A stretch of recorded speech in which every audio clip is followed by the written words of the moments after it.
আসসালামু আলাইকুম রহমতুল্লাহি ওয়া বারাকাতুহু। কেমন আছেন বন্ধুরা? আশা করি সকলেই ভালো আছেন, ভালো থাকেন এই দোয়াই করি। আজকে শুক্রবার, অত্যন্ত সম্মানিত দিন একটা। একে তো শুক্রবার, অন্যদিকে আবার রমজান মাস, সিয়ামের মাস। তো এই মাসে আমরা সকলেই জানি একটি কোনো ন্যাক কাজ করলে তার 70 গুণ থেকে 700 গুণ পর্যন্ত বাড়িয়ে দেওয়া হয়। সকল এবাদতের মধ্যে সবচেয়ে সহজ একটি এবাদত, যেটা করতে উজু গোসল কোনো টাইম সময় না হলেও চলে, সেটা হলো নবীর উপর বেশি করে সালাত পড়া। রমজান মাসে আসুন আমরা এই সহজ এবাদতটি বেশি বেশি করে করি। হাঁটতে, চলতে, বসতে, নামাজে শেষ করে নবীর উপরে বেশি বেশি করে সালাত পড়ি।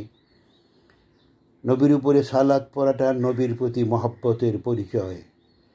নবীজি বলেছেন, যে যত বেশি আমার উপরে সালাত দুরূদ পাঠ করবে, হাসরের দিন তারা তত বেশি আমার নিকটে থাকবে।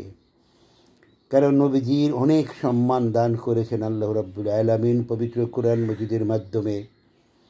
কাজেই সম্মানিত নবীর শানে সালাত দুরূদ পড়লে 30টি কাজ হয়ে যায়, সাথে সাথে 10টি গুনাহ মাফ হয়ে যায়, আল্লাহর কাছে 10 গুণ মর্তবা বৃদ্ধি হয়ে যায়, 10টি নেকি লেখা হয়ে যায়। রমজান মাসে 10টি নেকি লেখা মানে 700 গুণ, 7000 গুণ আনলিমিটেড হতে পারে। কারণ নবী করিম সাল্লাল্লাহু আলাইহি সাল্লামকে আল্লাহ বন্ধু হিসেবে গ্রহণ করেছেন।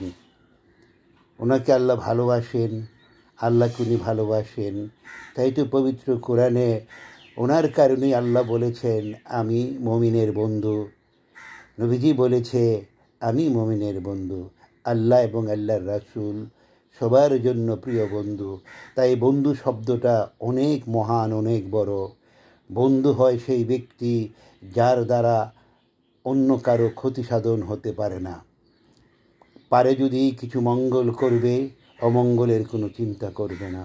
তাই আসুন না আমরা এক মুসলিম আরেক মুসলিমের সত্যিকারের বন্ধু হয়ে যাই।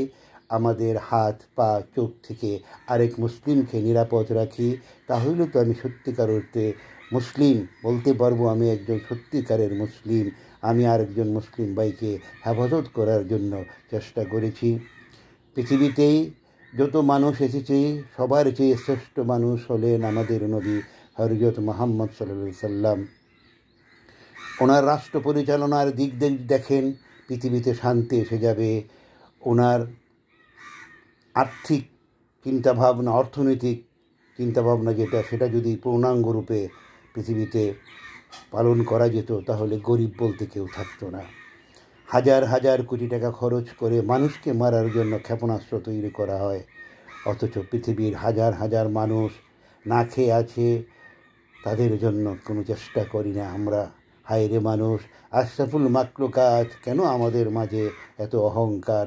আসুন না সবাই অহংকার মুক্ত হয়ে যায়।